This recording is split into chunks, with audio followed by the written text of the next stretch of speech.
২৬ৰ বিধানসভাৰ নিৰ্বাচন ইতিমধ্যে বিধানসভাৰ নিৰ্বাচনৰ কাৰণে কুচকাৱাজ ৰাজ্যত আৰম্ভ হৈছে আৰু সমান্তৰালভাৱে ৰাইজৰ মাজত আগন্তুক বিধানসভাৰ সন্দৰ্ভত আলোচনা বিলোচনা আৰম্ভ হৈছে আৰু বৰ্তমান যিহেতু শীতকালীন অধিৱেশনো সমাপ্ত হৈছে গতিকে এই পৰিপ্ৰেক্ষিতত ৰাইজে কেনেধৰণৰ চিন্তা চৰ্চা কৰে আমি জানিবলৈ এখন কাজিৰঙা হোটেলত উপস্থিত হৈছোঁ। আমি দেখা পাইছোঁ কেইজনমান লোকে ইতিমধ্যে পুৱাৰ চাহকাপ তেওঁলোকে হাতত লৈছে আৰু পুৱাৰ চাহকাপৰ আমেজৰ মাজত তেওঁলোকে ৰাজনীতিকে ধৰি বিভিন্ন কথা পাতিছে। তেওঁলোকৰ মাজত আমি উপস্থিত হৈছোঁ। আচলতে আমি গম পালোঁ বৰ্তমান ৰাজনৈতিক পৰিস্থিতিৰ ওপৰত তেওঁলোকে আলোচনা কৰিছে। গতিকে তেওঁলোকৰ পৰা আমি সাধাৰণ ৰাইজ হিচাপে ইয়াত দুজনমান হয়তো স্থানীয় ব্যৱসায়ী আছে, কোনোবা হয়তো পৰ্যটন ব্যৱসায়ী আছে, স্থানীয় লোক আছে। আমি তেওঁলোকৰ পৰা কিছু কথা জানিবলৈ চেষ্টা কৰিম। আচলতে বৰ্তমান পৰিস্থিতিত তেওঁলোকে এজন সাধাৰণ লোক হিচাপে, সাধাৰণ নাগৰিক হিচাপে তেওঁলোকে কেনেকুৱা ধৰণৰ চিন্তা কৰে। প্ৰথমতে আহিছোঁ এজন ব্যৱসায়ী আছে, মই আপোনাৰ ওচৰলৈকে আহিছোঁ। যিহেতু বৰ্তমান আপোনালোকে আলোচনা কৰি আছে ৰাজনীতিৰ সন্দৰ্ভত, গতিকে পৰিস্থিতি বৰ্তমান ৰাজনৈতিক পৰিস্থিতি কেনেকুৱা বা উন্নয়ন কেনেকুৱা বা বিৰোধীয়ে কি ক'বলৈ আহিছিলে বা বৰ্তমান বিধানসভাৰ যিটো শীতকালৰ অধিৱেশন হৈ গ'ল, সামগ্ৰিকভাৱে আপোনাৰ কথাবোৰ কেনেকুৱা ধৰণৰ হ'ব?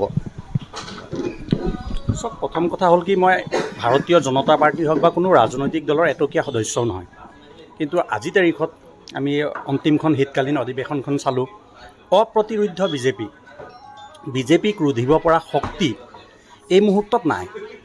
কাৰণ তেওঁলোকে যিখিনি সমস্যা ধৰি লওক এফালৰ পৰা সমাধান কৰি গৈছে, ৰাইজে দেখি আছে, জাগ্ৰত জনতাই চাই আছে। এচাম আছে আপোনাৰ জাগ্ৰত জনতা। আমি প্ৰতিটো ক্ষেত্ৰত প্ৰতিটো অধিৱেশনলৈ মন কৰোঁ, কোনে কি কৈ আছে, কাৰ ভূমিকা কেনেকুৱা। গতিকে সেই দিশৰ পৰা যদি আপুনি চাবলৈ যায়, বিৰোধীয়ে গণতন্ত্ৰত বিৰোধী শক্তিশালী লাগে আৰু কিন্তু আজিৰ তাৰিখত তেওঁলোকে একো কৰিব পৰা নাই। যিবোৰ ইছ্যু ধৰি লওক, যদিও দুই এটা কাম কৰিব পৰা নাই, সেই ইছ্যুবোৰ বিধানসভাৰ মজিয়াত কেনেকৈ উত্থাপন কৰিব লাগে তেওঁলোকৰ সেইটো নাই আজিলৈকে। ভাৰত স্বাধীন কৰাৰ পাছত হয়তো বহুত বছৰ তেওঁলোকে ৰাজত্ব কৰিছিল। এনেকুৱা এটা পৰ্যায় হৈ গৈছে, কেৱল নিজৰ ক্ষমতা দখলৰ যুঁজ। নিজে কিবা এটা কৰিব লাগে, ৰাইজৰ হকে আমি কি কৰিব লাগে। তেওঁলোকৰ চৰকাৰ থকা দিনত তেওঁলোকৰ VVIP কেটেগৰী সাধাৰণ ৰাইজে দেখিছিল, সাধাৰণ ৰাইজ তেওঁ ওচৰ চাপিব পৰা নাছিল। আজিৰ তাৰিখত মাননীয় মুখ্যমন্ত্ৰী হিমন্ত বিশ্ব শৰ্মা ডাঙৰীয়াই যেনেকৈ ৰাইজৰ মাজত গৈ ৰাইজৰ দুখ দুৰ্দশা বুজি কামবোৰ কৰিছে, সেইবোৰ ৰাইজে চাই আছে, জাগ্ৰত জনতা সেইবোৰ চাই আছে। গতিকে বিকল্প বুলিবলৈ নাই এবাৰ অপ্ৰতিৰোধ্য বিজেপি।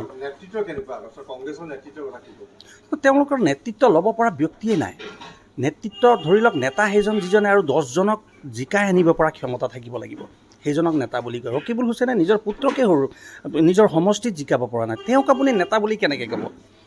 তেওঁ কিবা কাৰণত ধুবুৰী সমষ্টিৰ পৰা একচেটিয়া ভোট পাই জয়ী হৈছে, নো ডাউট, তাত ক'বলগীয়া নাই। কিন্তু তেওঁ নিজৰ পুত্ৰক, নিজৰ সমষ্টি, নিজৰ বাপেকে MLA আছিলে, তেওঁ পুত্ৰক তেওঁ নেতা বুলি ক'ব নোৱাৰে। গতিকে নেতাবিহীন কংগ্ৰেছ আজি। বিধানসভালৈ ৰাইজৰ সকলো সময়তে চকু থাকে নহয় জানো?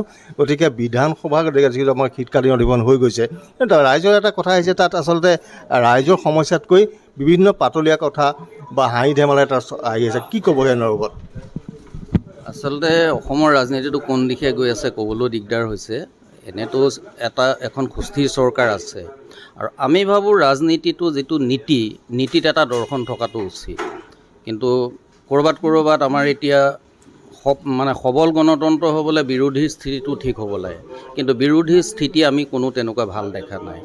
আজি বিধানসভাত যিটো কণ্ডিশ্যন হৈছে, যিকেইজন বিৰোধী পক্ষৰ আমি জনপ্ৰতিনিধি দেখিছোঁ, তেওঁলোকেও কোনো দূৰদৰ্শী চিন্তা বিচক্ষণতা দেখুৱাব পাৰিছে বুলি আমি ভবা নাই।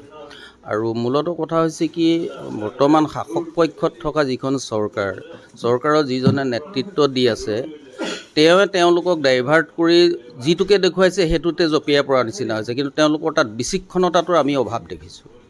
গতিকে ক'বলৈ গ'লে বিৰোধী এতিয়া গোটেই চেদেলি ভেদেলি হৈ গৈছে। যদিহে বিৰোধী পক্ষৰ এটা নিজা দৰ্শন নাথাকে আৰু গণতন্ত্ৰক সুস্থভাৱে সবল কৰাৰ যদি তেওঁলোকৰ মানসিকতা নাথাকে, কেৱল পাতল কথাৰে চালেবেৰে কোবোৱাৰে যদি আমাৰ বিধানসভাৰ সময়খিনি নষ্ট কৰে, আমিও আচলতে এজন সচেতন নাগৰিক হিচাপে খুবেই দুখ পাওঁ। কাৰণ প্ৰতি ছেকেণ্ডত বিধানসভাৰ বাবদ কিমানখিনি ব্যয় হয় সেই তথ্যটো প্ৰত্যেকজন জনপ্ৰতিনিধিয়ে জনাটো দৰকাৰ আছে। আৰু সেই টকাখিনি কিন্তু আমাৰ সাধাৰণ ৰাইজৰ টকাই। টুলুঙা কথাটো এটা কাৰণে হৈছে সেইখিনিত কিন্তু মই আমাৰ যিটো দৃষ্টিভংগী সেইটো ক্ষেত্ৰত বিধানসভাৰ চৰকাৰী পক্ষ মুখ্যমন্ত্ৰীজন কিন্তু সেই বিচক্ষণতাটো তেওঁ পৰিচয়টো ওলাইছে। তেওঁ পাতল কথা কয়, কিন্তু তেওঁ ডাইভাৰ্ট কৰিবৰ কাৰণে তাৰমানে মূল বিষয়বিলাক ক'ৰবাৰ পৰা ইছুনি ক'ৰবাত পোৱাই দিছে। আৰু সেইখিনিত কিন্তু যিকেইজনে আমি এতিয়া কিছুসকলে সেইটো ছ'চিয়েল মিডিয়াতো দেখিছোঁ যে বিৰোধী পক্ষৰ আমুকে এটা সবল স্থিতি লৈছে, কিন্তু তেওঁলোকে মূল ইছ্যুখিনিৰ পৰা ফালৰি কাটি গৈছে। আৰু যিখিনি জ্বলন্ত সমস্যাক তেওঁলোকে গঠনমূলক পৰামৰ্শৰে এখন সুস্থ সবল ৰাজ্য গঠনৰ ক্ষেত্ৰত যিখিনি বিৰোধী পক্ষই অৰিহণা যোগাব লাগে, তাত কিন্তু তেওঁলোক সেইখিনি কৃতকাৰ্যতা হৈছে বুলি ভবা নাই। আৰু সেইকাৰণে বৰ্তমান সময়ত এতিয়া আমাৰ আড্ডাতে এইটো ওলাইছে যে বিৰোধী পক্ষ নাই বুলি যে নিচিন্ন হৈ যোৱা বুলি যে কথাটো কৈছে, আচলতে কাৰণটো হৈছে সেইটো। কাৰণ তেওঁলোকৰ বিচক্ষণতাটোৰ অভাৱ হৈছে আৰু দৰ্শন নাই, তেওঁলোকৰ কোনো এথিক্স নাই। এথিক্স নোহোৱাকৈ এটা বিৰোধী পক্ষ হ'ব নোৱাৰে। আপুনি যদি চাই 3টা পাৰ্টিৰ মিত্ৰতা আমি এতিয়া দেখা পাইছোঁ, কিন্তু তেওঁলোকৰ এথিক্সটো কি? কোনো দৰ্শন নাই। কিন্তু তেওঁলোক মাত্ৰ যে আমি বিৰোধী পক্ষ হৈ এইবাৰ আমি ৰাজপাট গ্ৰহণ কৰিব লাগে, শাসনটো আনিব লাগে, সেইটোৰ কাৰণেহে লগ হৈছে। কিন্তু তেনেকুৱা লগ কেতিয়াও হ'ব নোৱাৰে। মোৰ এটা দৰ্শন থাকিব লাগিব, আপোনাৰ এটা দৰ্শন থাকিব লাগিব, দুইজনৰ দৰ্শনটো একলগ হ'ব লাগিব। গতিকে নিজা যদি দৰ্শনেই নাই, নিজা যদি এথিক্সেই নাই, কেৱল মানে ক্ষমতাৰ কাৰণে যদি মিত্ৰতা হয়, সেইটো যিকোনো সময়ত ভাগিব পাৰে। আৰু সেইকাৰণে আমি দেখিছোঁ যে বিৰোধী পক্ষই যে আগন্তুক বিধানসভাটো খুব সবলভাৱে যে তেওঁলোকে নিজক মানে প্ৰতিষ্ঠা কৰিব পাৰিব, ই অলপ সন্দেহৰ আৱৰ্তত আছে। আমাৰ লগত আৰু এজন এগৰাকী স্থানীয় নাগৰিক আছে, আমি তেওঁৰ ওচৰলৈ আহিছোঁ। আচলতে গোটেই বিষয়টো এটা চৰ্চাৰ মাজত চলি আছে। আপোনালোকৰ যিটো চৰ্চাত হৈ আছে সচেতন ব্যক্তি হিচাপে, এই গোটেই বিষয়টোৰ পৰা কম কি এতিয়া আমাক ৰাইজক কি লাগে যে ৰাইজৰ দুখীয়া ৰাইজৰ সাধাৰণ ৰাইজৰ ভাল কাম কৰা এখন চৰকাৰ লাগে। বৰ্তমান ডক্টৰ হিমন্ত বিশ্ব শৰ্মাৰ নেতৃত্বৰ অসমৰ চৰকাৰে, ভাৰতবৰ্ষৰ স্বনামধন্য প্ৰধানমন্ত্ৰী নৰেন্দ্ৰ মোদী ডাঙৰীয়াৰ চৰকাৰে মানে একেবাৰে সাধাৰণ দুখীয়া শ্ৰেণীৰো হকে কাম কৰি আছে। গতিকে আমি তেখেতসকলৰ বাদে আৰু অন্য বিকল্প চিন্তা কৰাৰ প্ৰশ্নও নাই। আৰু তেওঁলোকৰ বিকল্প একেবাৰে জিৰ'। অসমততো নায়েই। বিজেপি বুলি বুলি মই ক'বলৈ যোৱা নাই যে এই NDA চৰকাৰৰ বিকল্প বুলিবলৈ অসমত কোনোৱেই নাই। কাৰণ এতিয়া আপোনালোকে চাওক, আমি বিৰোধী বুলি ক'লে ক'ত চিনি পাওঁ যে বিৰোধী দলৰ ক'ৰবাত কাম আমি কাৰ্যত দেখিবলৈ পাওঁগৈ। এতিয়া বিৰোধী দল অকল বিধানসভাতহে চিনাকিটো দি আছে।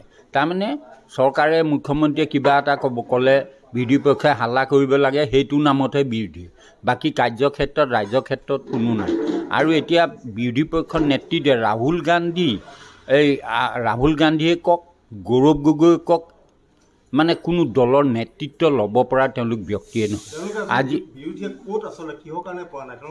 পৰা নাই, তেওঁলোক ক্ষমতালোভী। চবেই নিজৰ নিজৰ কেনেকৈ শাসনৰ ক্ষমতা মানে দল যেতিয়া বাঘে বহুত দিন মানে খাবলৈ নাপায়, তেতিয়া সি উদ্গ্ৰীৱ হৈ যায়, মানে কিবা হৈ যায়, একদম মাথা কিবা হৈ যায়। ঠিক তেনেকৈ বিৰোধী পক্ষও তেনেকুৱাই হৈছে যে আজি কিমান বছৰ হৈ গ'ল, 15 বছৰ হ'ল তেওঁলোকে শাসনলৈ আহিব পৰা নাই।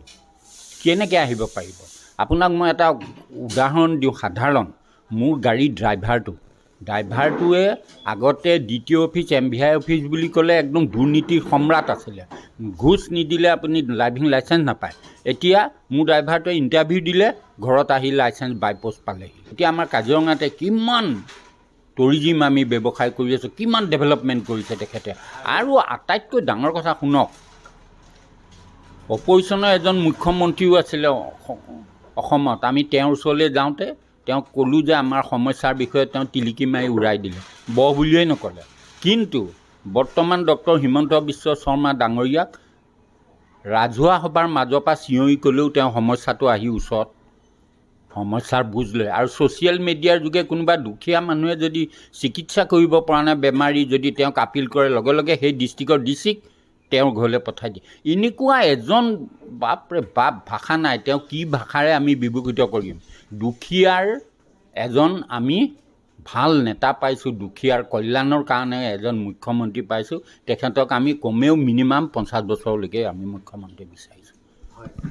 ইয়াত আচলতে এটা আলোচনা, ইয়াত কোনো বিশেষ সাধাৰণ আচলতে লোকে যি সময়ত চৰ্চা কৰে, তেওঁলোকে আচলতে আলোচনা বিলোচনা কৰি থাকে, তেওঁলোকে আলোচনাৰ কিছু অংশ আমি ল'লোঁ যে বৰ্তমান সময়ত সাধাৰণ ৰাইজৰ মনত ৰাজনীতি বা বৰ্তমান পৰিস্থিতি কি অৱস্থা।